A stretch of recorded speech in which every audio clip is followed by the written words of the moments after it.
Hello everyone, welcome to economics classes. I am Priyanka. MH SET का part 1 जो है वो हम कवर कर चुके हैं। आज हम एमएच सेट का जो है वो पार्ट 2 कर रहे हैं। ओके, सो अगर आपने नहीं देखा है तो पार्ट 1 आप देख लेना, उसके बाद पार्ट 2 देखना। ये जैसे भी आपको देखना है वैसे देख लेना, ठीक है। सो स्टार्ट करते हैं। 50 क्वेश्चन तक हम कर चुके हैं और मैंने आपको बोला है कि जितने भी आपके रिसेंट एग्जाम्स होते हैं यूजीसी नेट स्टूडेंट्स के लिए है कि आप उन एग्जाम्स को as a mock test consider करोगे, पहले उसे सॉल्व करोगे और फिर बाद में आप जो है वीडियोस जो है एक्सप्लेनेशन के लिए देखोगे। प्लस अगर कोई भी रिसेंट एग्जाम होता है तो आप उसे मेरी मेल आईडी पे शेयर कर देना, मैं उसे जो है सॉल्व करवा दूंगी। अभी किसी ने बोला था वेस्ट बंगाल सेट, तो आप शेयर कर दो क्वेश्चन पेपर, मैं आपको सॉल्व करवा दूंगी, ठीक है। सो क्वेश्चन नंबर 50 से हम स्टार्ट करते हैं। ऑलरेडी हम 50 क्वेश्चंस तक कवर कर चुके हैं। वन शॉट वीडियोस देखनी है तो वन शॉट वीडियोस की अलग से प्लेलिस्ट बना रखी है, फैक्ट बेस्ड क्वेश्चन की अलग से प्लेलिस्ट बना रखी है, प्लस यूनिट वाइज जो है वो भी प्लेलिस्ट जो है वो बना रखी है, तो आप सारी चीजें जो है वो चेक कर सकते हो। Now starting with the first question, that is 50th question for today. Which of the following explain the concept of risk? इनमें से कौन सा ऑप्शंस है, आपको ये बताने हैं कि कौन सी चीज जो है वो रिस्क को डिफाइन करती है। ये क्वेश्चन और अदर स्टेट में भी आ चुका है। When the variability of possible outcomes is very high, जब वेरिएबिलिटी बहुत ज्यादा हो, when variability of possible outcomes is very low, when it is constant, it is highly accurate। तो 50th तक तो शायद हम कर चुके थे ना, ए ऑप्शन था उसका वेरी हाई। ये क्वेश्चन तो हमने कर लिया था। 52 से स्टार्ट 51 से स्टार्ट करते हैं। Yes, now moving towards question number 51. Which of the following statement is or are true for the assumptions of pure competition? Pure competition और perfect competition में difference होता है। मैंने आपको बताया था माइक्रो इकोनॉमिक्स का जब मैराथन करवाया था, तो प्योर कंपटीशन की assumptions आपको बतानी है क्या क्या है। फर्म प्राइस टेकर होती है, बिल्कुल सही बात है।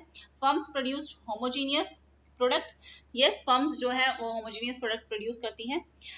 There are large number of firms, बिल्कुल सही बात है। दे प्रोड्यूस हेट्रोजीनियस प्रोडक्ट, नहीं, फॉल्स। ये तो मोनोपोलिस्टिक का फीचर है, ये तो मोनोपोलिस्टिक का फीचर है। और pure competition is like a perfect competition, but there is a slight difference in their functions, sorry in their features. So option 1, 2 और 3 हमारे सही हैं। Option 1, 2 and 3। ऑप्शन डी हमारा क्या होगा, सही होगा। Now moving toward question number 52। अब हम देखते हैं क्वेश्चन नंबर 52 हमारा क्या है। Question number 52, in the equation CP KYP and K is determined by, K कैसे डिटरमाइन होता है। ये जो आपकी थ्योरी है ये आपकी परमानेंट कंजम्पशन, CP मतलब आपकी परमानेंट कंजम्पशन, और ये किसने दी थी, मिल्टन फ्रीडमैन ने। और मिल्टन फ्रीडमैन हमारे क्या है, मोनेटरिस्ट जो है वो कंसीडर किए जाते हैं। तो यहाँ पे आपसे पूछा है कि ये जो K है, वैल्यू जो K की है वो किस पे डिपेंड करती है, इंटरेस्ट रेट पे, proportion of non human wealth to human wealth, desire to add one's wealth, inflation rate, या फिर परमानेंट इनकम। ये भी मैंने आपको मैक्रो इकोनॉमिक्स की मैराथन में कराया है। अगर आप सारी मैराथन्स कर लेते हो तो चाहे किसी भी स्टेट का आप एग्जाम दे रहे हैं, वो सारे एग्जाम्स के लिए काफी ज्यादा हेल्पफुल रहेगी। तो फर्स्ट, इंटरेस्ट रेट बिल्कुल सही है। जितना ज्यादा इंटरेस्ट रेट होगा उतनी ज्यादा सेविंग होगी, उतनी कंजम्पशन कम होगी। सो यस, अगर हम बात करें proportion of non human wealth to human wealth, ये भी बिल्कुल सही है। और desire to add one's wealth, ये भी बिल्कुल सही है। पीपल जितना ज्यादा सेव करेंगे उतनी कंजम्पशन रिड्यूस होगी और उतनी ज्यादा के को इफेक्ट करेगी। तो हमारी अगर हम करेक्ट स्टेटमेंट्स देखें तो हमारी फर्स्ट, सेकंड एंड थर्ड है। तो इसके हिसाब से ऑप्शन ए जो होगा ना वो आपका सही होगा, क्योंकि यहाँ पे आपसे ये पूछा है कि के कैसे डिटरमाइन होगा। सीपी मतलब आपकी परमानेंट इनकम, वाई मतलब इनकम, सॉरी, सीपी मतलब आपकी परमानेंट कंजम्पशन और वाईपी मतलब आपकी परमानेंट इनकम, और के क्या है, marginal propensity to consume out of permanent income. Permanent income से आपकी कितनी मार्जिनल प्रोपेंसिटी टू कंज्यूम है और वो किस किस चीज पे डिपेंड करती है, ठीक है। सो ऑप्शन ए हमारा जो है वो बिल्कुल सही होगा। अगर कोई भी क्वेश्चन आपको लगता है कि नहीं मैम इसका ये आंसर होना चाहिए तो वो भी मेंशन कर देना। Now with question number 53। Question number 53 क्या है, which is short run Keynesian consumption function. Short run Keynesian consumption हम फंक्शन कैसे लिखते हैं, C is equal to C bar plus small c small vy, ये भी हमारी क्या है, MPC है। और ये C बार हमारा क्या है, ऑटोनोमस कंजम्पशन है। ऑटोनोमस कंजम्पशन मींस ऐसी कंजम्पशन जो जीरो लेवल ऑफ इनकम पे भी होगी, ठीक है। तो इसके हिसाब से हमारा ऑप्शन ए जो है वो क्या होगा, बिल्कुल सही होगा। ये तो लॉन्ग रन में होगा, ये हमारा क्या है, शॉर्ट रन में, ठीक है। Now moving toward next question, when income of individual और हाउसहोल्ड फॉल्स, अगर किसी इंडिविजुअल की या हाउस होल्ड की इनकम कम होती है तो उनका consumption expenditure does not fall to the same extent. This is known as, इसे हम क्या कहते हैं, तो ये डेमोन्स्ट्रेशन है, इनकम है, रेडचेट इफेक्ट है या प्राइस है। अगर हमारी इनकम जिस प्रोपोर्शन में हमारी राइज कर रही है उस प्रोपोर्शन में हमारी इनकम राइज, कंजम्पशन राइज नहीं होती, और जब हमारी इनकम फॉल करती है तो कंजम्पशन उतनी ही फॉल नहीं करती जितनी हमारी इनकम जो है वो फॉल करती है, because the people are trying to maintain their living standard, लोग वो अपना सेम लिविंग स्टैंडर्ड जो है वो मेंटेन करने की कोशिश करती हैं, और इसे हम क्या कहते हैं, रेडचेट इफेक्ट। ये भी मैंने मैक्रो इकोनॉमिक्स की मैराथन में जो है वो कंप्लीट करवाया था, कंजम्पशन की थ्योरीज जब हमने की थी। ठीक है, तो ऑप्शन सी हमारे यहाँ पे क्या होगा, बिल्कुल सही होगा। Now moving toward next question number 55, देखते हैं हम 55 क्या है। चूज द करेक्ट स्टेटमेंट, आपको इसमें से करेक्ट स्टेटमेंट जो है वो चूज करनी है। A B C and D आपके 4 ऑप्शन हैं, और हम ऑप्शन पढ़ते हैं पहले, फिर देखते हैं। Transfer payments and net interest payments on public डेब्ट इंक्लूड किए जाते हैं as a payment in foreign account in social accounting system. Transfer payments and net interest payments on public debts are included as a payment in consumption account in social accounting system.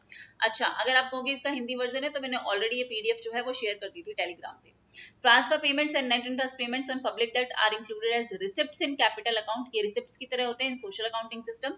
या फिर transfer payment and net interest payment on public debt are included as a receipts in consumption account in social accounting system. तो सबसे पहले अगर हम transfer payments की बात करें तो ये आता है सोशल अकाउंटिंग सिस्टम में। ठीक है, सोशल अकाउंटिंग सिस्टम में। ये तो हमने सारे ऑप्शंस देख के ही वो उससे भी हम कंफर्म कर सकते हैं कि सब ऑप्शन में सोशल अकाउंटिंग सिस्टम है। अब ट्रांसफर पेमेंट की अगर हम बात करें सबसे पहले, तो ट्रांसफर पेमेंट का मतलब क्या होता है, ट्रांसफर पेमेंट का मतलब होता है यूनिलेटरल पेमेंट। यूनिलेटरल पेमेंट का मतलब क्या होती है, जो हमारी वन साइडेड पेमेंट होती है, एक साइड से जो हो रही है, जैसे पेंशन है, सब्सिडी है, और उसके बदले में कोई भी गुड्स एंड सर्विसेज हमें रिसीव नहीं हो रहा है, और ये रिकॉर्ड की जाती है अगर एज ए पेमेंट है तो expenditure in a current account, but ये जीडीपी का पार्ट नहीं होता है, because there is no corresponding production against it, इसके अगेंस्ट में कोई भी प्रोडक्शन तो नहीं हो रही ना। So these are unilateral transverse.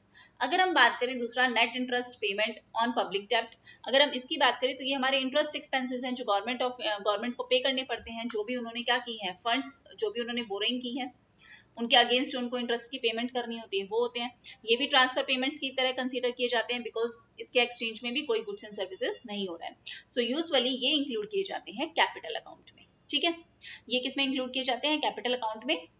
और अगर वो आ रहे हैं, इफ दे आर इनकमिंग, तो रिसिप्ट्स, अगर जा रहे हैं हमारे अकाउंट से तो वो क्या होंगी, हमारी कंसीडर की जाएंगी पेमेंट्स। यूजुअली हमारी पेमेंट्स ही हम इंटरेस्ट ज्यादा पे करते हैं। तो अगर हम इस हिसाब से ऑप्शन देखें तो ये क्या होगा, including as a receipts in capital account, option C हमारा क्या होगा, वो बिल्कुल सही होगा। ठीक है, सो ऑप्शन सी मेरे हिसाब से यहाँ पे सही होना चाहिए, क्योंकि कंजम्पशन अकाउंट में नहीं जाता है, और यहाँ पे भी कंजम्पशन अकाउंट है उसमें भी नहीं होगा, फॉरेन अकाउंट में भी नहीं होगा, तो फॉरेन अकाउंट में भी नहीं होगा क्योंकि हमारी डोमेस्टिक फिजिकल आइटम्स है, ना कि फॉरेन ट्रांजैक्शंस है, तो फॉरेन अकाउंट में तो होगा नहीं। तो मेरे हिसाब से ऑप्शन सी जो है वो इसका सही आंसर होना चाहिए। ठीक है, now moving toward next question, next question पे चलते हैं। नेक्स्ट क्वेश्चन हमारा क्या है, question number 56। Which of the following statement is false. हमारे सामने 4 स्टेटमेंट्स है और हमें ये बताना है कि इनमें से कौन सी स्टेटमेंट हमारी फॉल्स है। सबसे पहले, India experienced the dual exchange rate system. India ने क्या एक्सपीरियंस किया है, डुअल एक्सचेंज रेट सिस्टम। क्या कभी किया है तो कब किया है। Indian rupee was linked with pound sterling. क्या इंडियन रुपी पाउंड स्टर्लिंग के साथ लिंक हुआ था, बिल्कुल सही हुआ था, मतलब कब हुआ था ये भी देखेंगे। इंडिया फाउंडिंग मेंबर है आईएमएफ का।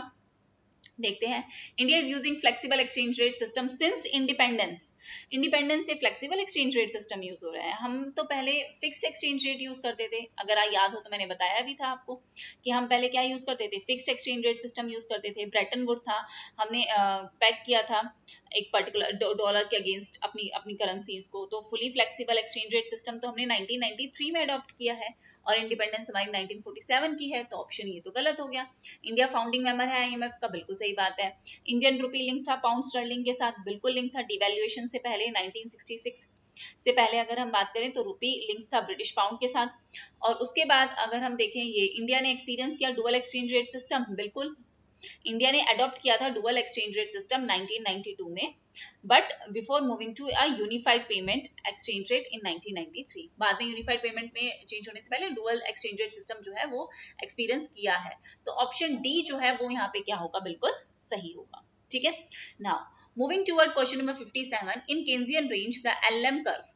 केन्जियन रेंज में एलएम कर्व क्या होगा? मैक्रो इकोनॉमिक्स की मैराथन में मैंने आपको ये चीज करवाई थी, इंटरमीडिएट रेंज, क्लासिकल रेंज और केन्जियन रेंज, ऐसे करके केन्जियन, इंटरमीडिएट और क्लासिकल रेंज, और इसमें एलएम, आईएस, इन सब का क्या इम्पैक्ट होगा।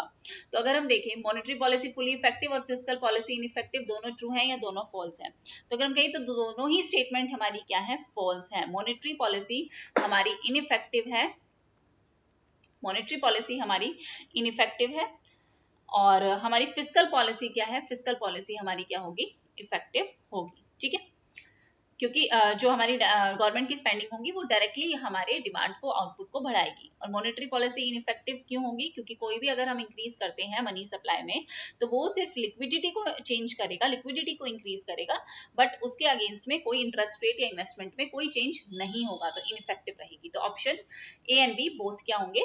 फॉल्स होंगे। Now moving to our next question, balance budget multiplier क्या बताता है? States that if government spending, अगर गवर्नमेंट की स्पेंडिंग एंड टैक्सेस और उनके टैक्सेस चेंज होते हैं इक्वल अमाउंट से, then income will change by an amount equal to change in government expenditure.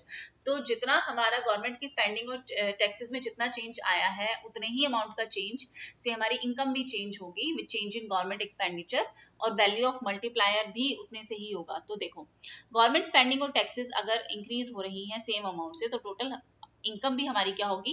Increase होगी, और मल्टीप्लायर हमारा 1 होगा। ठीक है, अगर क्योंकि ऐसा क्यों होगा? क्योंकि गवर्नमेंट की जो एक्सपेंडिचर है, या हम कहें गवर्नमेंट की जो स्पेंडिंग है, उसका एक जो है वो डायरेक्ट इफेक्ट पड़ता है। ठीक है, डायरेक्ट इफेक्ट होता है। अगर टैक्स, अगर मान लो टैक्स हमारे इंक्रीज हो गए, तो वो हमारी डिस्पोजेबल इनकम को क्या कर देंगे?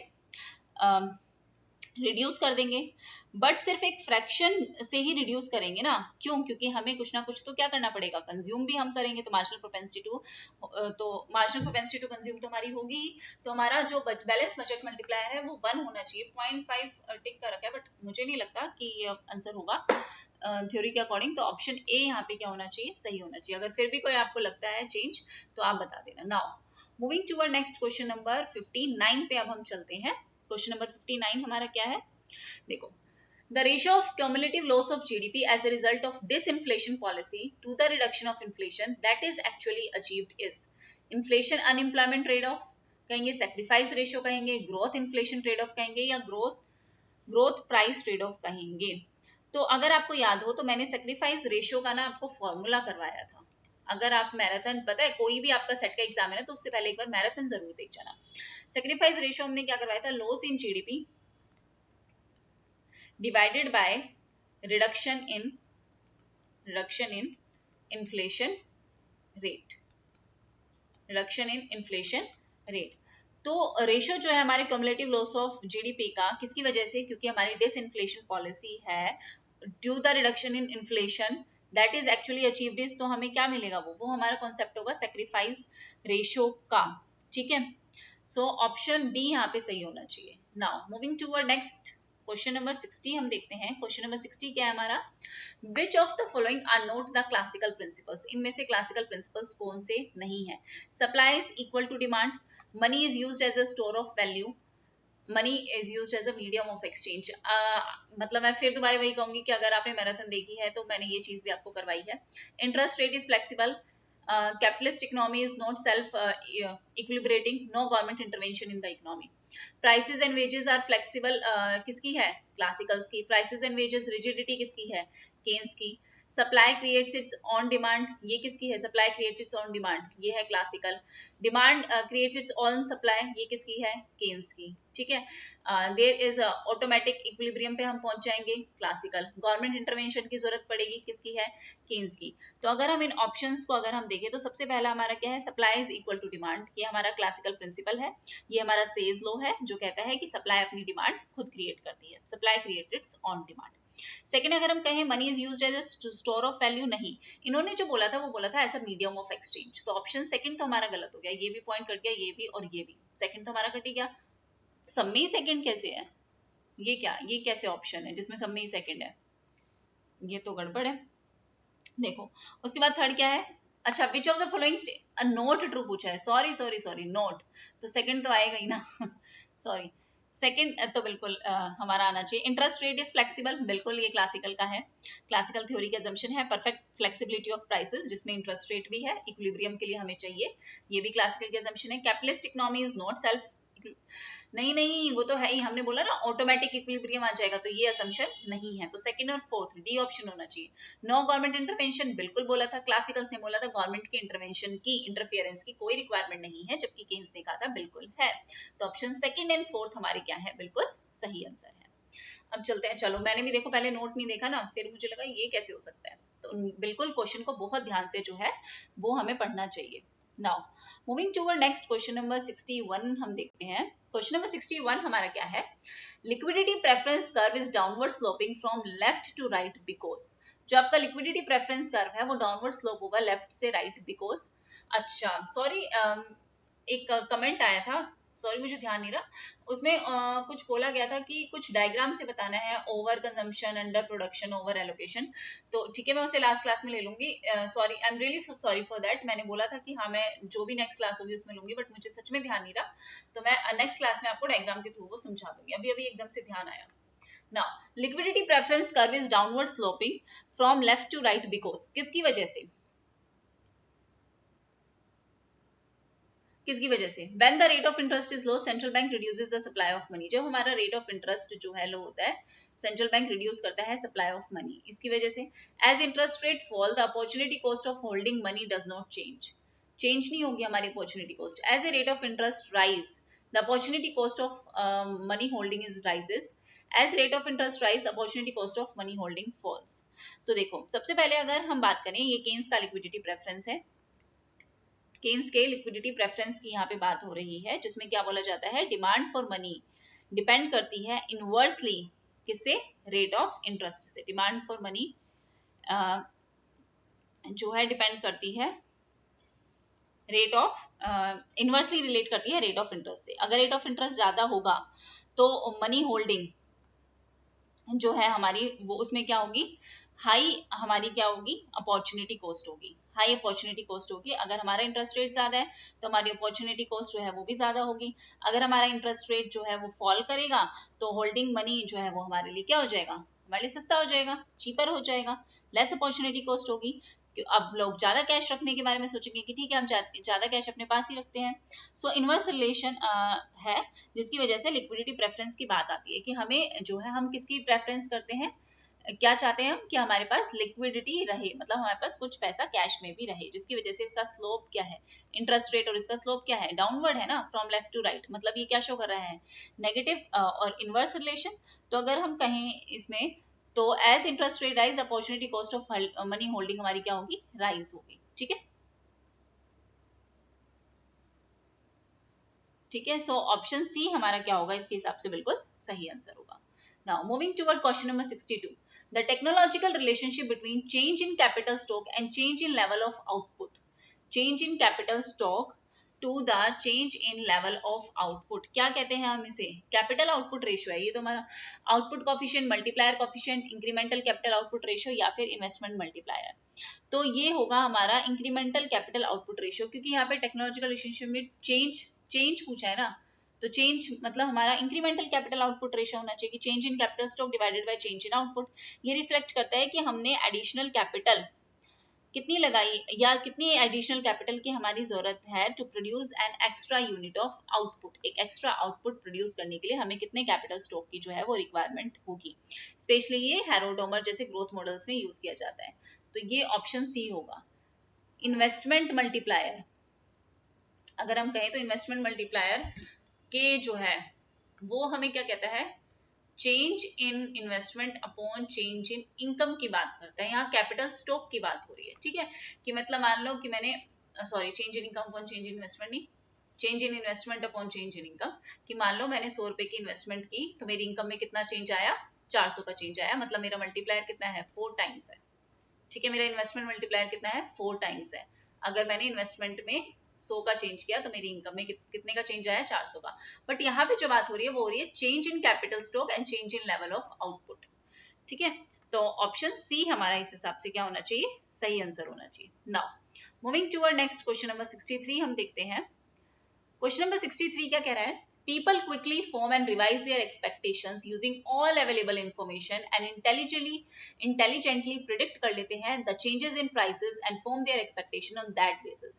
ये statement किससे relate करती है कि लोग जल्दी से अपनी expectations को change कर लेते हैं, वो अपनी सारी available information को use करते हैं, वो उनके पास सारी available information है और वो सारी information को use करते हैं intelligently और predict कर लेते हैं कि क्या changes होंगे. ये statement किसको define करती है? Rational expectations को, adaptive को नहीं. एडेप्टिव को ये थोड़ी ना करती है. पीपल तो एक्सपेक्टेशंस बनाते हैं बस यहाँ पे पास्ट एक्सपीरियंस के बेसिस पे वो एक्सपेक्टेशन कर रहे हैं, जबकि रेशनल एक्सपेक्टेशन जो अप्रोच है किसने दी थी? जॉन मुथ, रॉबर्ट लुकस की पॉलिसी इनइफेक्टिवनेस. ये क्या एज्यूम करते हैं कि लोग अपनी सारी इंफॉर्मेशन को यूज कर रहे हैं, उनको अच्छे से जितनी भी इकोनॉमिक पॉलिसीज है उनको अंडरस्टैंड कर रहे हैं, फ्यूचर इकोनॉमिक वेरिएबल्स हैं जैसे इन्फ्लेशन है, इंटरेस्ट रेट है, उसको एक्यूरेटली ऑन एन एवरेज जो है वो सही प्रेडिक्ट करते हैं और एडजस्टमेंट करते हैं. और हमने यहाँ पे ये भी मैराथन की थी तो हमने क्या देखा था, यहाँ पे जो कंज्यूमर्स होते हैं वो फॉरवर्ड लुकिंग होते हैं, तो बैकवर्ड लुकिंग कंज्यूमर्स किस में होते हैं ये आप बताएंगे.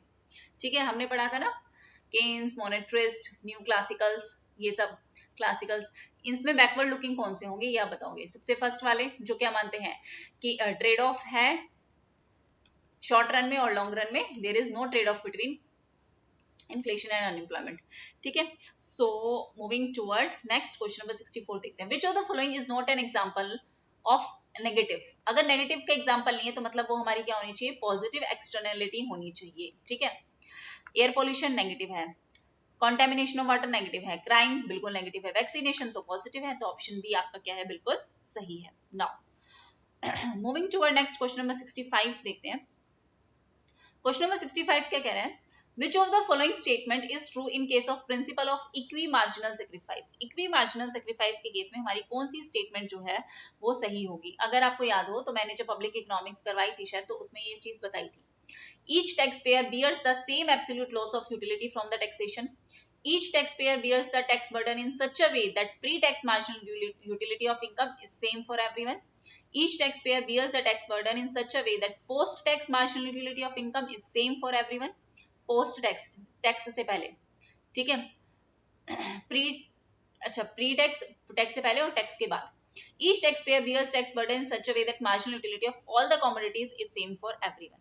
तो अगर हम बात करें स्टेटमेंट में इक्वी मार्जिनल प्रिंसिपल की, तो ऑप्शन सी ही हमारा सही होगा, जिसमें क्या कहते हैं कि हर एक टैक्स पेयर बियर करेगा टैक्स बर्डन इस तरीके से कि जो पोस्ट टैक्स है, टैक्स के बाद जो मार्जिनल यूटिलिटी है, मार्जिनल यूटिलिटी जो बनती है वो सबकी क्या हो? सेम हो. यही क्या है? इक्वी मार्जिनल सेक्रीफाइस है. इसको डेवलप किया था mainly Pigou and others. Mainly Pigou है जो आर्ग्यू करते हैं कि टैक्सेशन जो है वो डिस्ट्रीब्यूट इस तरीके से होना चाहिए कि जितने भी टैक्स पेयर्स हैं उनको लॉस जो हो ना अमाउंट ऑफ यूटिलिटी की बात की थी, ना कि उन्होंने मनी की. यूटिलिटी सबकी जो है वो बराबर होनी चाहिए, जितना भी लॉस हो रहा है वो लॉस ऑफ यूटिलिटी बराबर होना चाहिए, ना कि लॉस ऑफ मनी जो है वो बराबर होना चाहिए. और इसे अचीव करने के लिए इन्होंने क्या कहा कि marginal utility of income after tax must be equal. Tax के बाद जो सबकी मार्जिनल यूटिलिटी है वो क्या होनी चाहिए? बराबर होनी चाहिए. वही तो हमारी सबसे बेस्ट स्ट्रेटेजी होगी टैक्स लगाने की. वही तो हमारा क्या होगा? इक्वी मार्जिनल सेक्रीफाइस होगा. और ये इसका मतलब किसको सपोर्ट कर रहा है? ये सपोर्ट कर रहा है प्रोग्रेसिव टैक्सेशन को, कि जो रिच इंडिविजुअल्स हैं उनकी लो मार्जिनल यूटिलिटी ऑफ इनकम होती है तो उनके ऊपर ज्यादा टैक्स लगाना चाहिए ताकि वो टैक्स लगाने के बाद बराबर हो जाए, उनकी जो इक्वलाइज हो यूटिलिटी, जो भी लॉस हो यूटिलिटी का वो बराबर हो जाए बाकी लोगों के भी. ठीक है, तो ऑप्शन सी आपका क्या है? यहाँ पे बिल्कुल सही है. अब चलते हैं क्वेश्चन नंबर 66. क्वेश्चन नंबर 66 क्या कहता है? In a closed economy if marginal propensity to consume है 0.75 एंड एवरेज टैक्स रेट हमें दे रखा है 30%, what would be the size और the value of government expenditure multiplier. तो हमारा गवर्नमेंट एक्सपेंडिचर मल्टीप्लायर जो है वो हमारा कितना होगा, ये हमारा क्वेश्चन है.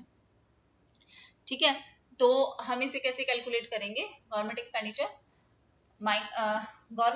मल्टीप्लायर ना, तो 1/1 माइनस एमपीसी 1 माइनस टी. इस तरीके से हम इस क्वेश्चन को क्या करेंगे? सॉल्व करेंगे. अगर आपको याद हो तो मैंने शायद, जहां तक मुझे याद है, मैंने जो मल्टीप्लायर के जो फॉर्मूलेज थे ना, सॉरी, जो हमारे मल्टीप्लायर के जो हमारे फॉर्मूलेज थे उसकी मैंने शायद आपको फोटो इमेज थी वो शेयर की थी कि जितने भी मल्टीप्लायर के आपके फॉर्मूलेज हैं उनको आप याद कर लेना. तो गवर्नमेंट अगर यहाँ पे पूछा है गवर्नमेंट एक्सपेंडिचर मल्टीप्लायर, तो इसका मतलब change in income upon change in government expenditure is equal to 1/1 minus C और 1 माइनस टी। ठीक है, अगर इंपोर्ट होता तो हम उसे ऐड कर लेते। ठीक है, यस। तो इसको हम लगाते हैं फॉर्मूले में 1/1 माइनस 0.75, 1 माइनस 30% है ना, 0.3। ठीक है, इसको अगर हम सॉल्व करते हैं तो हमारा क्या आंसर आता है, मैं भी सॉल्व करके देखती हूँ।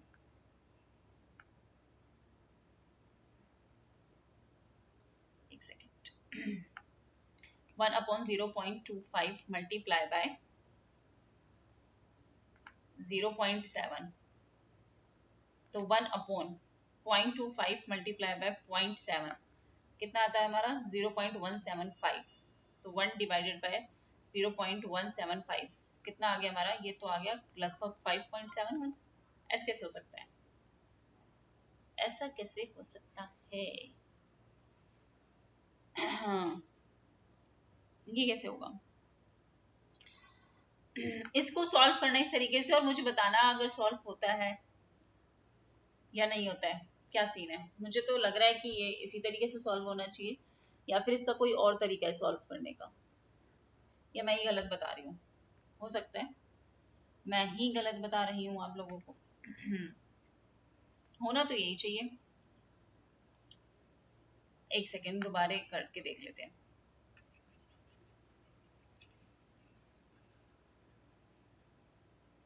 अप्रोक्सीमेटली इसका आंसर जो आएगा ना, देखो कैसे करेंगे, 1/1 माइनस 0.75 इंटू 1 माइनस 0.30। ठीक है, तो ये क्या हो जाएगा, 1 माइनस 0.75 कितना होता है, 0.25 होता है ना।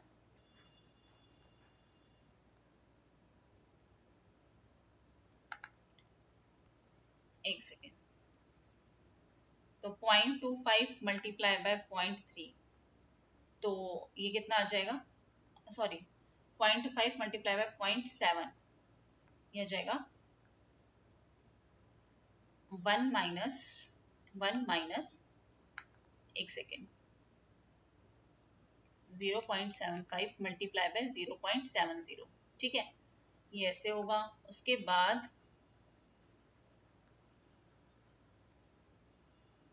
बाद अगर हम इसे फर्दर सॉल्व करेंगे तो क्या होगा,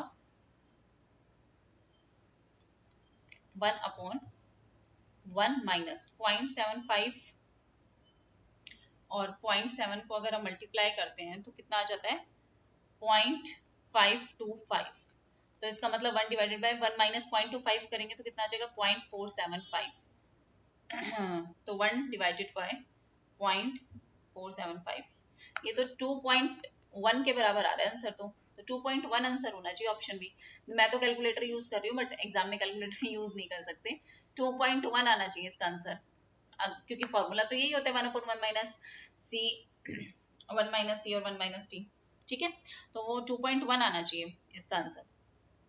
now moving to next question. Next question हमारा क्या है, क्वेश्चन नंबर 67 देखते हैं हम। 67 हमारा क्या है, 67 है, according to the union budget 23-24 total transfer to the states and the union territories are estimated to be dash of total public expenditure। total public expenditure कि कितना परसेंट जो है वो टोटल ट्रांसफर हुआ है, तो 37.36% ही हुआ है ट्रांसफर। ये सही है, ऑप्शन ए जो है वो बिल्कुल सही है। नाउ question number 68, the individual with unequal tax paying ability are taxed unequally in order to equalize the sacrifice। याद है मैंने आपको वर्टिकल और हॉरिजेंटल इक्विटी के बारे में बताया था कि यहाँ हॉरिजेंटल का मतलब क्या है, सबको बराबर। वर्टिकल मतलब जिसकी ज्यादा एबिलिटी है उसको ज्यादा टैक्स, और जिसकी कम है उसको क्या मिलेगा, कम टैक्स जो है वो पे करेगा। तो यहाँ पे क्या बोला है कि कोई इंडिविजुअल जिसका अनइक्वल टैक्स पेइंग एबिलिटी है, मान लो 1% की एबिलिटी है कि वो 10,000 टैक्स दे सकता है, और 1% की एबिलिटी है कि वो 500 रुपए ही टैक्स दे सकता है, तो टैक्स क्या होंगे, अनइक्वल होंगे। और in order to equalize the sacrifice, इसको हम क्या कहेंगे, इसको हम कहेंगे वर्टिकल इक्विटी कहेंगे। तो ऑप्शन बी यहाँ पे क्या होना चाहिए, सही आंसर होना चाहिए। हॉरिजॉन्टल इक्विटी का मतलब होता है सबको इक्वल ट्रीटमेंट दिया जा रहा है, सेम इनकम सेम टैक्स, जबकि वर्टिकल इक्विटी क्या कहती है कि हर एक पीपल को डिफरेंटली टैक्स्ड होगा according to the ability to pay, जैसा मैंने आपको बताया, ठीक है। Now moving to next question number 69, which of the following is an example of built in flexibility, जो ऑलरेडी बिल्ट है, welfare grants, infrastructure, fiscal deficit या फिर अनएम्प्लॉयमेंट इंश्योरेंस। देखो अगर हम बात करें बिल्ट इन फ्लेक्सिबिलिटी का, जिसको हम क्या कहते हैं, इसको हम कहते हैं ऑटोमेटिक स्टेबलाइजर, ठीक है, ऑटोमेटिक स्टेबलाइजर भी कहते हैं। ये एक फीचर है फिस्कल पॉलिसी का, जिसका मतलब क्या है कि ऑटोमेटिकली एडजस्ट होगी जो चीज इकोनॉमिक फ्लक्चुएशंस के कारण, क्योंकि इकोनॉमी में क्या बार बार फ्लक्चुएशंस आएंगी, तो ऐसी चीज जो अपने आप ऑटोमेटिकली क्या हो जाए, स्टेबलाइज हो जाए, बिना गवर्नमेंट के, no new government action, government बिना कोई नया एक्शन लिए, कोई भी नया एक्शन लिए, ये चीज क्या हो जाए, एडजस्ट हो जाए। जैसे कि अनएम्प्लॉयमेंट का इंश्योरेंस वो अपने आप एडजस्ट हो जाए, प्रोग्रेसिव टैक्स सिस्टम वो एडजस्ट हो जाए, तो अनएम्प्लॉयमेंट इंश्योरेंस डी ऑप्शन इसका सही होगा। अगर प्रोग्रेसिव टैक्स सिस्टम भी होता तो वो भी होता। वेलफेयर ग्रांट्स तो डिस्क्रिशनरी होते हैं, ऑटोमेटिक नहीं होते, किए जाते हैं। इंफ्रास्ट्रक्चर भी प्लान्ड होते हैं, ऑटोमेटिक नहीं होते। और फिस्कल डेफिसिट भी हमारा आउटकम है, ये तो कोई वो ही है ही नहीं कि हमने प्लान किया या अनप्लान या कैसे हुआ, ये तो आउटकम है। डेफिसिट होगा जब एक्सपेंडिचर ज्यादा होगा, मतलब fiscal deficit is equal to borrowings, ज्यादा बोरोइंग्स होंगी तो सो ऑप्शन हमारा डी यहाँ पे क्या होना चाहिए, बिल्कुल सही होना चाहिए। अब हम चलते हैं अपने नेक्स्ट क्वेश्चन नंबर 70 पे। Balance budget multiplier works only if, balance budget multiplier सिर्फ कब काम करता है, ट्रांसफर पेमेंट्स जब जीरो हो, change in Y upon change in G negative हो, टैक्स रिग्रेसिव हो या टैक्स बेस हमारा स्मॉल हो। देखो बैलेंस बजट मल्टीप्लायर क्या एज्यूम करता है कि कोई भी जो इंक्रीज हुआ है, कोई भी जो इंक्रीज हुआ है गवर्नमेंट की स्पेंडिंग में, कोई भी जो इंक्रीज हुआ है गवर्नमेंट की स्पेंडिंग में, वो एग्जैक्टली मैच करेगा इंक्रीज इन टैक्सेस, ठीक है, जितना एक्सपेंडिचर उतना रिवेन्यू। और इसकी अगर इस चीज के लिए हमारी ट्रांसफर पेमेंट्स क्या होनी चाहिए, जीरो। और क्योंकि इसकी वजह से वैसे भी कोई प्रोडक्शन तो हो नहीं रही है, तो हमारा ऑप्शन ए यहाँ पे क्या होना चाहिए, सही होना चाहिए, ठीक है। अब चलते हैं हम नेक्स्ट क्वेश्चन नंबर 71 में। Arrange the following in descending order according to the expenditure. तो देखो ये तो जो एक्सपेंडिचर है उस हिसाब से इसे अरेंज करना है, ये तो आपके उसमें भी होगा, क्या कहते हैं, बजट आपने पढ़ा होगा, तो उसमें भी ये चीज जो है वो ऑलरेडी मेंशन होगी कि कितना आपका एक्सपेंडिचर है। तो आप एक्सपेंडिचर के हिसाब से ये देख लेंगे कि कितनी हमारी क्या है स्पेंडिंग है, rupees goes to, rupees comes from, ठीक है। ये दोनों चीजें आपको असेंडिंग में और डिसेंडिंग में दोनों पता होनी चाहिए। तो यहाँ पे सबसे पहले क्या पूछा है, एक्सपेंडिचर पूछा है। तो सबसे ज्यादा जो पैसा जाता है ना, वो किस में जाता है, वो जाता है स्टेट शेयर में, 22 स्टेट के शेयर में सबसे ज्यादा पैसा जाता है। तो ये तो सबसे नंबर 1 पे आना चाहिए, सबसे ज्यादा एक्सपेंडिचर इस चीज में है। उसके बाद अगर हम कहें तो उसके बाद जो एक्सपेंडिचर होता है वो हमारा होता है इंटरेस्ट पेमेंट पे, तो सेकंड नंबर तो आपका इसका आना चाहिए। इंटरेस्ट पेमेंट के बाद जो होता है वो होता है सेंट्रल सेक्टर स्कीम, तो थर्ड यहाँ आना चाहिए। और सेंट्रल स्पॉन्सर्ड स्कीम सबसे लास्ट में आनी चाहिए। तो सबसे पहले स्टेट शेयर 3, फिर 2, फिर 1 और फिर 4, 3 2 1 4। तो ऑप्शन बी यहाँ पे क्या होना चाहिए, सही होना चाहिए। अगर कम्स फ्रॉम की बात करें तो सबसे ज्यादा जो पैसा आता है वो किससे आता है, बोरोइंग एंड अदर लायबिलिटीज से सबसे ज्यादा पैसा आता है। उसके बाद फर्स्ट नंबर पे, सेकंड नंबर पे अगर हम कहें तो आता है इनकम टैक्स से, थर्ड नंबर पे जो आता है वो आता है किससे, जीएसटी से। तो पहले 3 पता हो और लास्ट पता हो, लास्ट हमारा क्या है, एक्साइज और कस्टम, ठीक है। ये हमारे क्या है, लास्ट है, और ये हमारे क्या है, जहां से स्टार्टिंग, जहां सबसे ज्यादा पैसा आता है, फर्स्ट सेकंड और थर्ड, ठीक है। तो ये चीज आप अपने इस यूजीसी के लिए भी ध्यान रखना, ये क्वेश्चन जो है वो आ सकता है अरेंज करने के लिए। Okay, now moving toward next question number, हम चलते हैं 72 पे। 72 yes, the Kelkar committee recommendations are related to, जो केलकर कमेटी की रिकमेंडेशंस हैं वो किससे रिलेटेड है, फिस्कल कंसोलिडेशन, गाइडलाइंस प्राइवेटाइजेशन के लिए, पावर सेक्टर के लिए या टैक्स इंसिडेंट्स के लिए। तो देखो जो केलकर की कमेटी है ना, वो प्राइमरी कंसर्न है फिस्कल कंसोलिडेशन से प्लस टैक्स रिफॉर्म्स से, प्लस टैक्स रिफॉर्म्स से, कि टैक्स रिफॉर्म्स से हमें क्या करना चाहिए, फिस्कल जो डेफिशिट है ना उसको इंप्रूव करना चाहिए। फिस्कल डेफिशिट्स को हमें क्या करना चाहिए, इंप्रूव करना चाहिए, ठीक है। अपनी जो रिवेन्यू कलेक्शन की जो एफिशिएंसी है ना आपकी, कि किस तरीके से आपका जो रिवेन्यू है वो कलेक्ट हो रहा है, उस एफिशिएंसी को आपको इंप्रूव करना चाहिए, ठीक है। नाउ ए ऑप्शन सही होगा। Diffusion theory of tax incidence states that, diffusion theory, diffuse हो जाना, डिफ्यूज का मतलब क्या है, बढ़ जाना, सिंपल सी लैंग्वेज में अगर हम बात करें तो diffusion theory of tax incidence क्या बताती है, tax burden is shifted and reshifted until it is spread throughout the society, तब तक शिफ्ट रीशिफ्ट होना चाहिए जब तक कि पूरी सोसाइटी में ना फैल जाए। Possibility of diffusion of tax burden is more in indirect tax, जो पॉसिबिलिटी है वो इनडायरेक्ट टैक्स में ज्यादा हो सकती है डिफ्यूजन की, ना कि डायरेक्ट टैक्स में। New taxes are preferable than old tax, हमें नए टैक्स प्रेफर करने चाहिए डिफ्यूजन के हिसाब से, और टैक्स डिफ्यूजन डील करता है टैक्स इंसिडेंस के साथ। तो देखो अगर हम इसकी बात करें, सबसे पहले बिल्कुल सही बात है, टैक्स बर्डन शिफ्ट हो रीशिफ्ट हो तब तक जब तक कि पूरी सोसाइटी में ना फैल जाए, ये डिफ्यूजन थ्योरी कहती है। पॉसिबिलिटी जो है डिफ्यूजन की वो इनडायरेक्ट में ज्यादा होती है, ऑब्वियसली डायरेक्ट टैक्स में तो आपकी जितना है उतना आपको पे करना ही पड़ेगा, तो ऑप्शन 2 भी हमारा सही है। New taxes are preferred than old, ऐसा कुछ नहीं कहा डिफ्यूजन थ्योरी ने, टैक्स डिफ्यूजन बिल्कुल डील करते हैं टैक्स इंसिडेंस के साथ कि टैक्स इंसिडेंस किसके ऊपर जा रहा है, इंपैक्ट और इंसिडेंस बताया था ना, तो option first second and fourth हमारे यहाँ पे सही होने चाहिए, तो इस हिसाब से हमारा ऑप्शन बी जो है वो सही होगा। देखो डिफ्यूजन जो थ्योरी है टैक्स इंसिडेंस की, वो क्या कहती है कि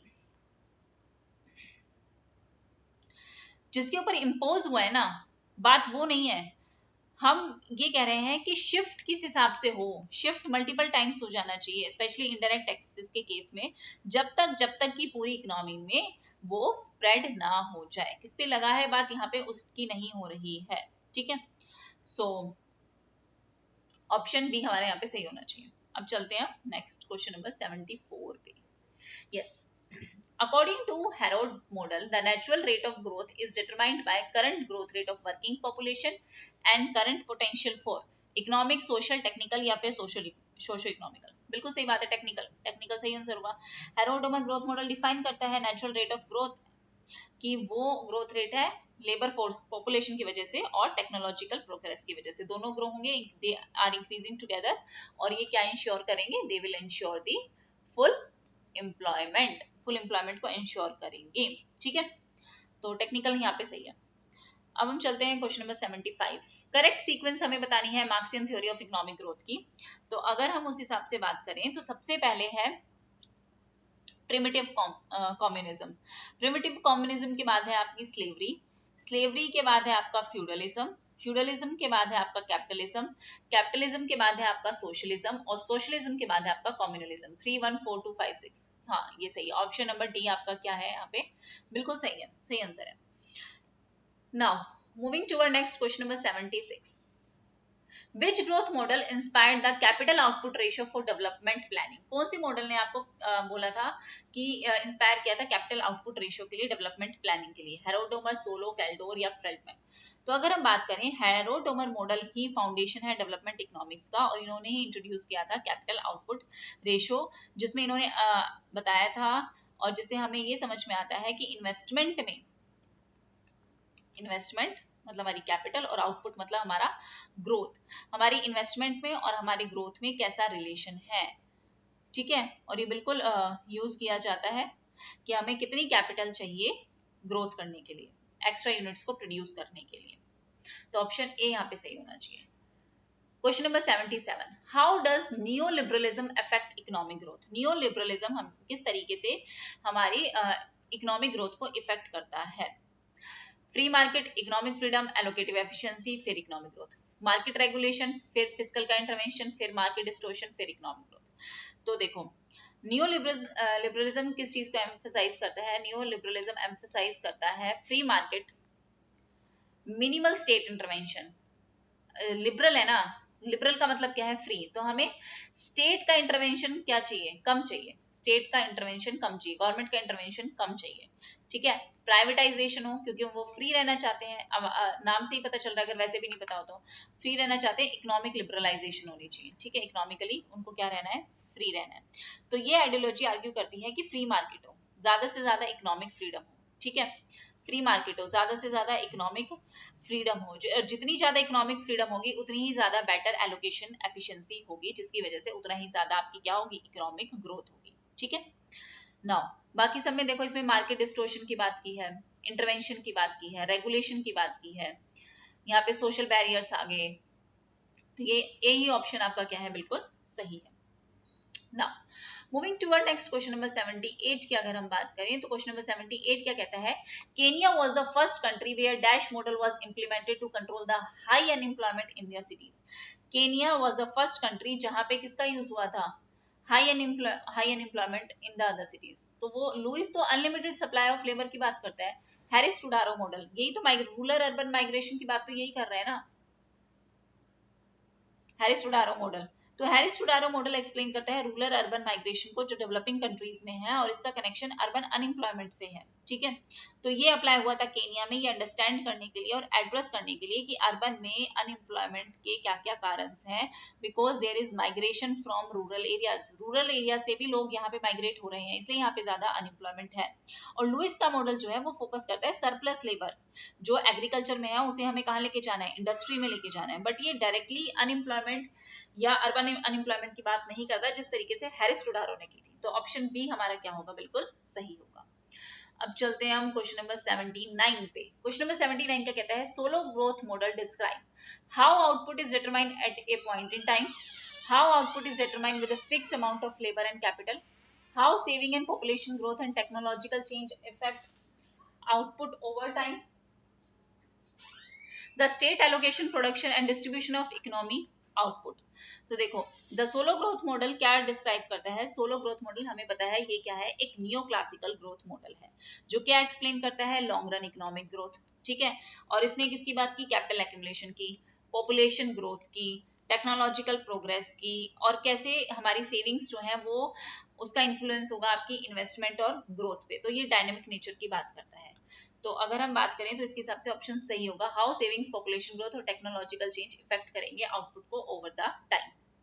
now moving toward next question, question number 80। Yes, according to Joan Robinson's golden age equilibrium model national income is the sum of, ये मैंने आपको मॉडल अलग से एक्सप्लेन भी कर रखा है और हमने ये पढ़ा भी था कि नेशनल इनकम किसका सम है, वेज बिल प्लस प्रॉफिट का, ठीक है। तो ऑप्शन ए ही आपका क्या होगा, बिल्कुल सही होगा। पोस्ट केन्सियन ग्रोथ थ्योरी है, इकोनॉमिक फुल एम्प्लॉयमेंट और स्टेडी ग्रोथ पे रहेगी, कब, नेशनल इनकम डिस्ट्रीब्यूट होगा दो में, लेबर में, कैपिटल ओनर में, लेबर को मिलेंगे वेजेस, कैपिटल ओनर को मिलेंगे प्रॉफिट, ठीक है। ऑप्शन ए सही है। 81 पे चलते हैं, क्वेश्चन नंबर 81 हमारा क्या कहता है, which of the following strategies about unbalanced growth is right, deliberate imbalance होना चाहिए in favour of some sectors, simultaneous investment, तो ये बैलेंस्ड की बात हो गई, बिग पुश, बैलेंस्ड यहाँ पे पूछा ही अनबैलेंस्ड है, तो ऑप्शन ए बिल्कुल सही है, देखते ही पता चल रहा है ऑप्शन ए।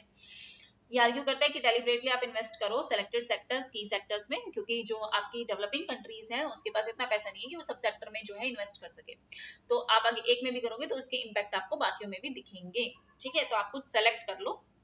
बिग पुश की बात रोजेंटन रोडान ने की थी, ठीक है, लार्ज स्केल इन्वेस्टमेंट होना चाहिए अक्रॉस द मल्टीपल सेक्टर्स, ये मैंने सारे आपको ग्रोथ एंड डेवलपमेंट की जो मैराथन थी उसमें करवा दिया। Now moving toward question number 82।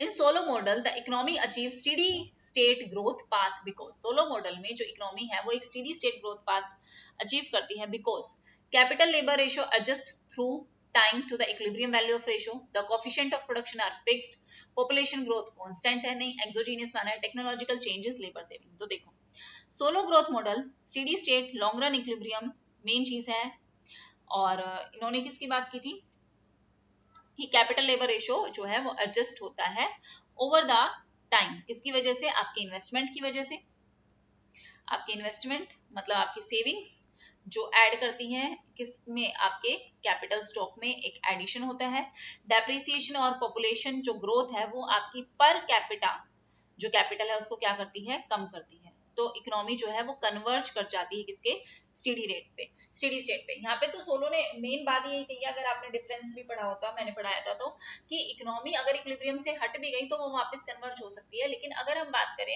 हेरोडोमर की, तो इकोनॉमी एक बार अगर इक्विलिब्रियम के पाथ से हट गई, डेविएट हो गई, तो वो डेविएट ही होगी, आप कितनी भी कोशिश कर लो वो वापस से उस नाइफ एज इक्विलिब्रियम पे नहीं आ सकती। तो ऑप्शन ए यहाँ पे क्या है, बिल्कुल सही है। Now moving toward next question number 83 पे चलते हैं। In the endogenous growth model, endogenous growth model आपके एक मॉडल ये सब कि ये क्या कहते हैं कि आपको जो है ह्यूमन इन्वेस्टमेंट की बात की थी, विच of the following variable considered endogenous, learning by doing, मैंने आपको सारे अगर याद हो तो जो मैंने PYQs करवाए थे तो उसमें ये एक्सप्लेन किया था। Learning by doing, technological advancement, investment होना चाहिए ह्यूमन कैपिटल में या पॉपुलेशन ग्रोथ। तो देखो अगर हम बात करें लर्निंग बाय डूइंग एंडोजीनियस है, बिल्कुल सही बात है। इन्वेस्टमेंट होना चाहिए ह्यूमन कैपिटल में, बिल्कुल सही बात है। Population growth endogenous extended model, ये भी सही है। तो ऑप्शन फर्स्ट, थर्ड और फोर्थ यहाँ पे सही होना चाहिए। तो इसके हिसाब से ऑप्शन 3 जो है वो सही होंगे। ठीक है, now moving toward next question number 84 पे चलते हैं। In Hirschman unbalanced growth theory which of the following statement is not true बताना है, नोट बताना है, ध्यान रखेंगे। The unbalanced growth strategy is especially applicable to underdevelop, कि अंडरडेवलप पे ही एप्लीकेबल होगी। Developed occurs via excess capacity of social overhead capital, development होगी बिकॉज सोशल ओवरहेड कैपिटल ज्यादा होगी, तो अपने आप इनके ऊपर वो बर्डन होगा कि भाई गवर्नमेंट ने इंफ्रास्ट्रक्चर वगैरह सब दे रखा है, अब हमें इन्वेस्टमेंट करनी पड़ेगी। Development occur via shortage of social overhead capital, social overhead capital हमारी कम है, इस वजह से पहले ये प्राइवेट सेक्टर से इन्वेस्टमेंट करेंगे तो गवर्नमेंट मजबूर होगी कि इनको इंफ्रास्ट्रक्चर, रोड वगैरह ये सब कुछ देना पड़ेगा, उस वजह से डेवलपमेंट होगी। या development occurs via equal simultaneous growth of social overhead capital and direct productive capital. तो देखो हिस्टमैन आर्ग्यू करता है कि इम्बैलेंस है, या तो एक्सेस है या शॉर्टेज है किसका, सोशल ओवरहेड कैपिटल का, और यही चीज क्या करती है, कॉम्प्लीमेंट करती है आपकी इन्वेस्टमेंट को। और इन्होंने अपोज किया है सैमल्टेनियस का, सैमल्टेनियस का अपोज किया है।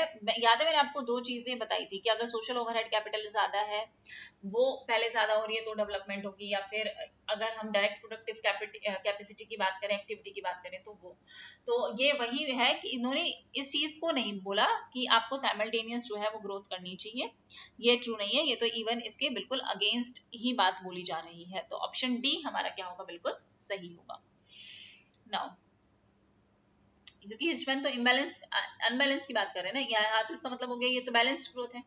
Now moving toward next question number 85, yes, according to Thomas Piketty, which of the following forces is the main driver of wealth inequality, कौन सा मेन ड्राइवर है वेल्थ इनइक्वालिटी का, थॉमस पिकेटी, इसकी famous book है जो जिसके ऊपर question भी आ चुका है, कैपिटल इन 21st सेंचुरी, ये क्वेश्चन आया है वन लाइनर में अगर पीवाईक्यूज की है तो।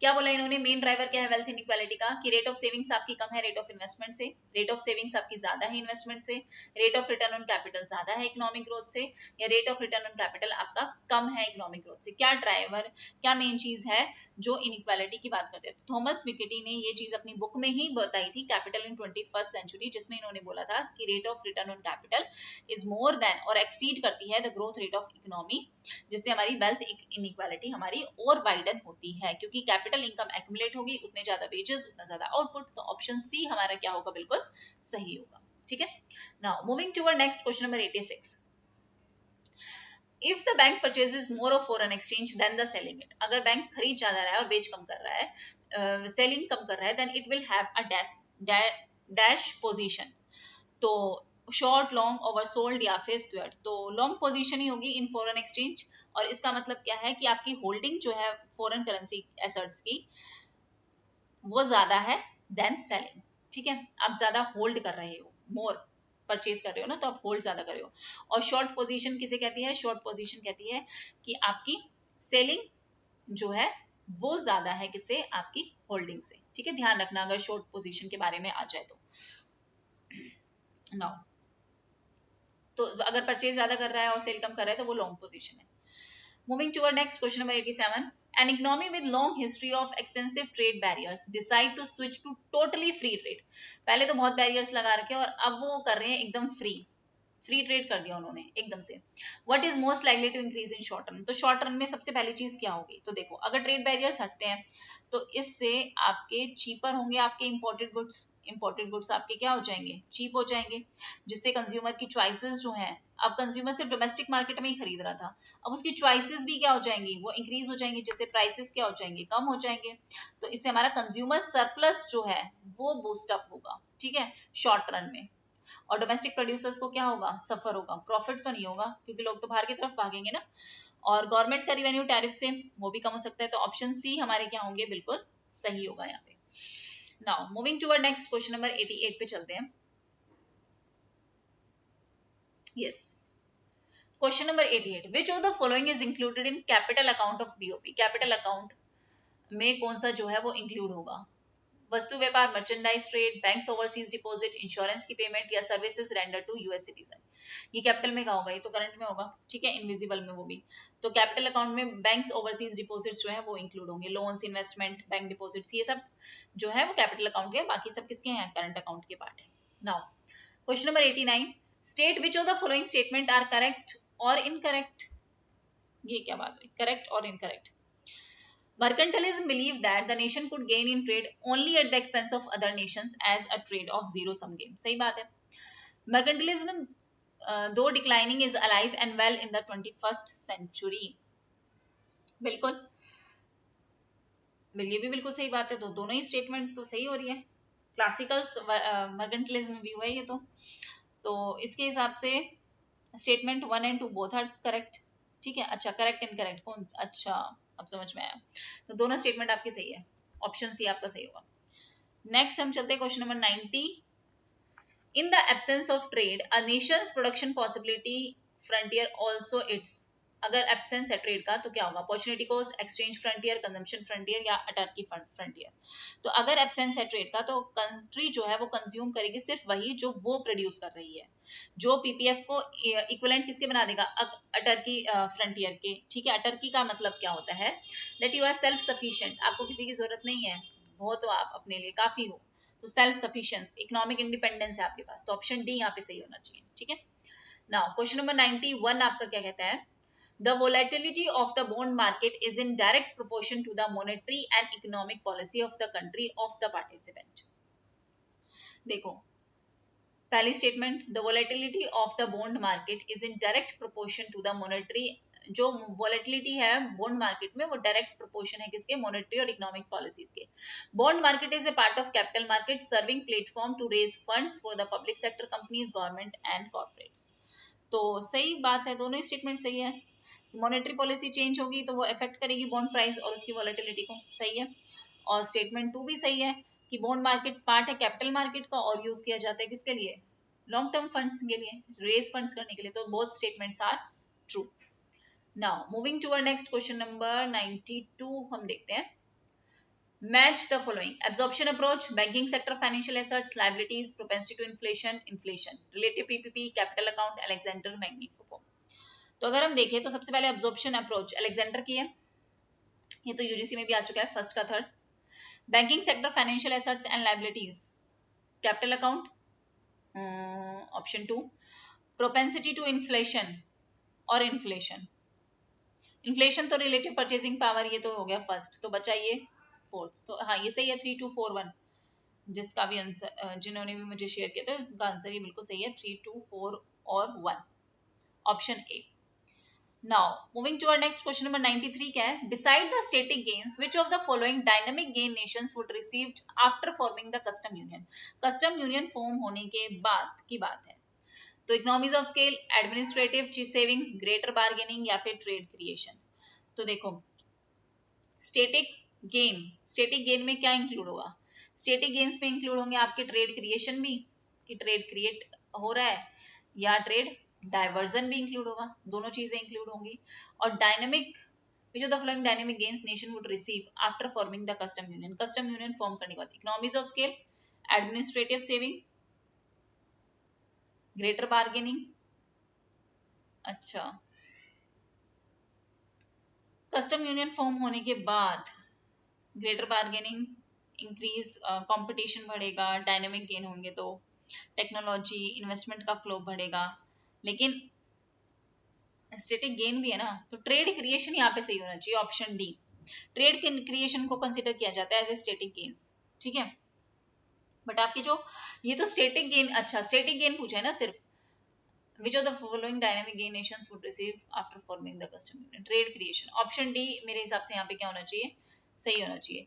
डायनामिक गेन्स में क्या क्या आता है? डायनामिक गेन्स में आते हैं आपके यही इकोनॉमीज ऑफ स्केल, आपका ये ग्रेटर बार्गेनिंग पावर भी आता है इसमें, और कंपटीशन भी बढ़ता है, इंक्रीज कंपटीशन भी होता है, ठीक है। तो डी ऑप्शन सही होना चाहिए। Now moving toward 94th question, which of the following is not N assumption of factor rolling theory की कौन सी assumption नहीं है? प्रोडक्शन फंक्शन की जिसके पास जो अबंडेंट है, फैक्टर अबंडेंट है, जो भी फैक्टर अबंडेंट है उसी का ही हमें एक्सपोर्ट करना चाहिए। The production function are same for commodities and for countries. Production functions are constant returns to scale. There are difference in factor intensities of two commodity और labour and capital are perfectly immobile between the countries. So हमें not बताना है कि कौन सी assumption नहीं है। Production function हमारा same होगा क्या for commodities and for the country? नहीं, सेम कैसे होगा? जिसके बाद जितना जो भी फैक्टर ज्यादा है, अबंडेंट है, उसी का ही वो क्या करेंगे, ट्रेड करेंगे। दो कंट्री है, दो कमोडिटी है, दो फैक्टर है, 2 into 2 मॉडल है, ठीक है। सेम टेक्नोलॉजी है, सेम प्रोडक्शन फंक्शन कमोडिटीज के लिए है दोनों कंट्री में, ठीक है। Now moving to our next question number 95। Intra industry trade का मतलब क्या है? Widens the choice for consumer in each nation, reduce करता है डिग्री ऑफ कंपटीशन। इंट्रा और इंटरमेड ये डिफरेंस है। इंट्रा का मतलब है, मान लो ये एक स्टेट है, मान लो ए, अगर स्टेट की बात करें, मान लो ए कंट्री है और एक बी कंट्री है, तो अगर ये आपस में अंदर ही अंदर डोमेस्टिकली कर रहे हैं तो वो इंट्रा है। अगर वो बाहर कर रहे हैं, रेस्ट ऑफ द वर्ल्ड के साथ भी कर रहे हैं, तो इंटर कर रहे हैं। तो इंट्रा इंडस्ट्री ट्रेड का मतलब है, जैसे widens the choice for consumer in each nation, reduce the degree of competition। Intra और इंटर, इंटर गलत बता दिया क्या मैंने? मुझे ऐसा क्यों फील हो रहा है?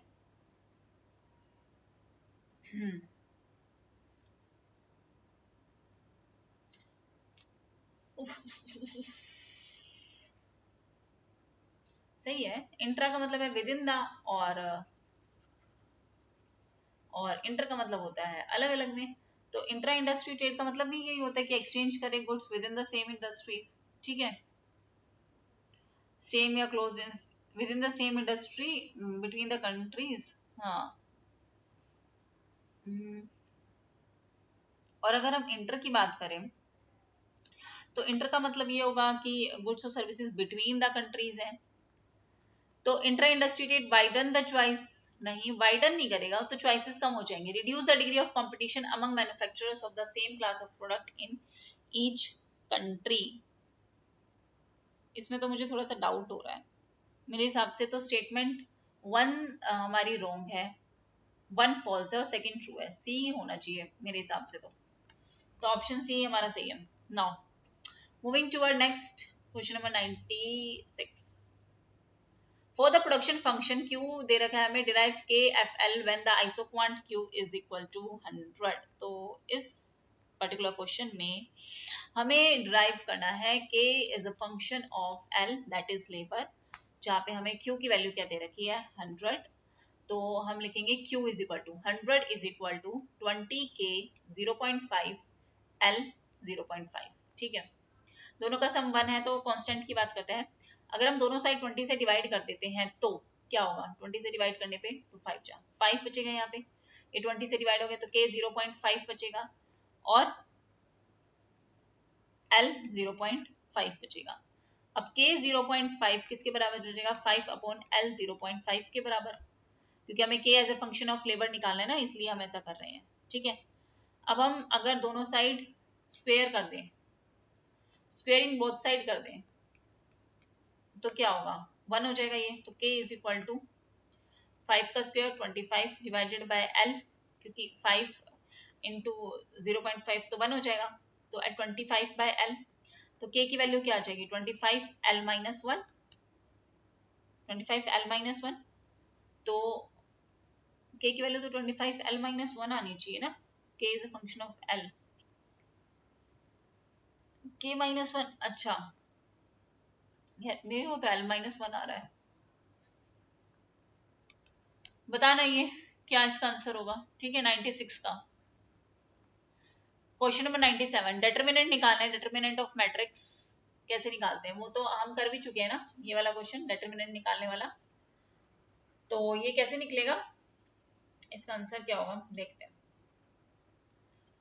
देखो जैसे मान के चलो हमें यहाँ पे निकालना है डिटरमिनेंट ऑफ ए, हमें निकालना है।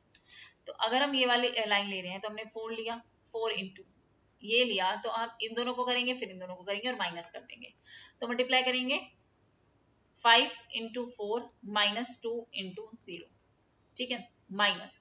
अगर हम ये वाली लाइन लेंगे तो हम, अगर हम ये वाली लाइन ले रहे हैं तो हमारे पास क्या होंगे, ये दोनों टर्म, तो -6, 2 इंटू 4, -2 इंटू 9, उसके बाद प्लस, अगर हम ये थर्ड ले रहे हैं तो 1 ये ले रहे हैं तो फिर 2 इंटू 0, 2 इंटू 0 -5 5 इंटू 9, ये हो जाएगा। तो कर लेते हैं, 5 4 20, 20 -0, 5 4 20, 20 -0 20, तो 4 इंटू 20 बचेगा, ये बन गया 80। फिर हमने इसका किया -6, 4 2 8 और 9 2 18, तो अगर हम इसको सॉल्व करें तो -6 इंटू -10, तो ये कितना हो गया, ये कितना हो गया 60। और अगर हम इधर देखें तो हमारा क्या है, 1 2 इंटू 0 0, -5 9 जा 45, तो ये बचेगा 1 0 -45, तो ये बचेगा माइनस का 45, तो क्या हुआ 80 -45 और 80 -60 20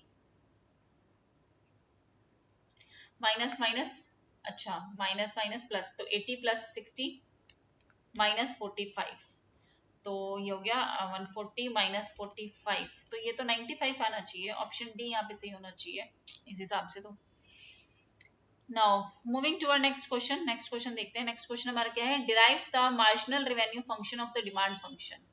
मार्जिनल रेवेन्यू निकालना है। मार्जिनल रेवेन्यू फंक्शन के लिए हमें सबसे पहले क्या निकालना पड़ेगा, टोटल रेवेन्यू निकालना पड़ेगा और फिर उसका डिफरेंशिएशन करना पड़ेगा, तो हमारा क्या आ जाएगा, मार्जिनल रेवेन्यू आ जाएगा। ठीक है, करते हैं। तो Q इज 400 - 0.1 P।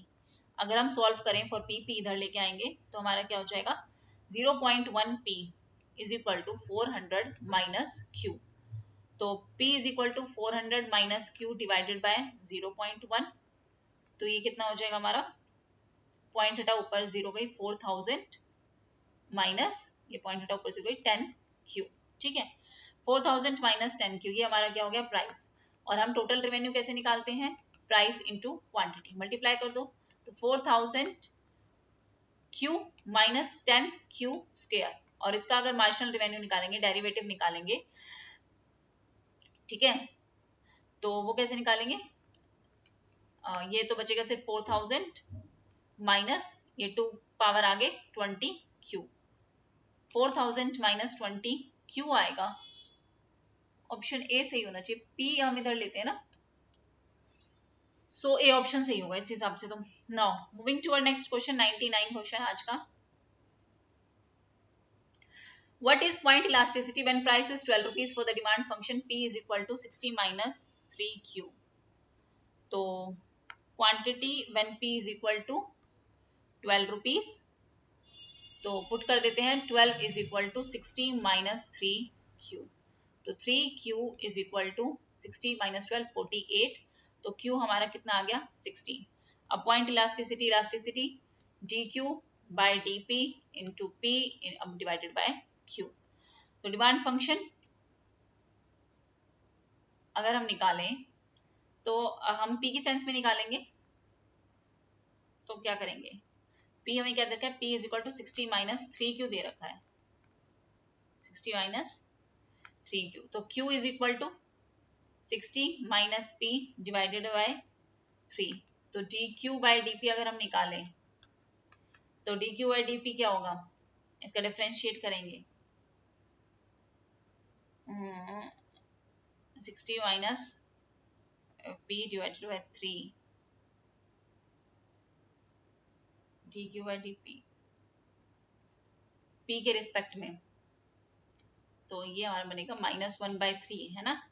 और P हमारा क्या है, P हमारा क्या आया है, कितना दे रखा है 12 डिवाइडेड बाय Q हमारा कितना आया है 16, तो इसको इसका dP बाय dQ करेंगे तो क्या आंसर आएगा, 3 4 12 और 4 4 16 -1/4, तो ये आ जाएगा -0.25 आएगा।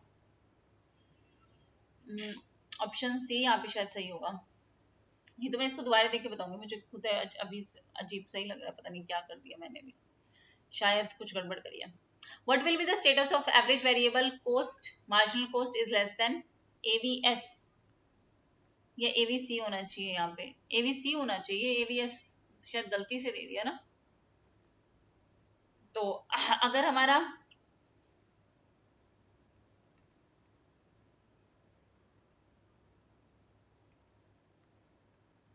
MC का टेसी फ्रॉम द बिलो, अगर हमारा AVC ग्रेटर देन है, देखो अगर हमारा AVC ग्रेटर देन है किससे, मार्जिनल कॉस्ट से, AVC ग्रेटर देन है, तो उस केस में हमारा AVC क्या कर रहा है, AVC हमारा डिक्लाइन हो रहा है, ठीक है। और अगर हमारा मार्जिनल कॉस्ट ग्रेटर देन है AVC से, इस केस में marginal cost greater than AVC से है, तो हमारा AVC जो है वो क्या हो रहा है, वो राइज हो रहा है, ऐसे बढ़ रहा है, तो AVC हमारा क्या हो रहा है, ये क्या हो गया, AVC हमारा क्या हो रहा है, राइज हो रहा है, ठीक है। और अगर हमारे ये इक्वल है, एवरेज वेरिएबल कॉस्ट और मार्जिनल कॉस्ट हमारे बराबर है, तो एवीसी हमारा क्या है, एवीसी हमारा कांस्टेंट है, ठीक है। तो क्वेश्चन हमें क्या कहता है,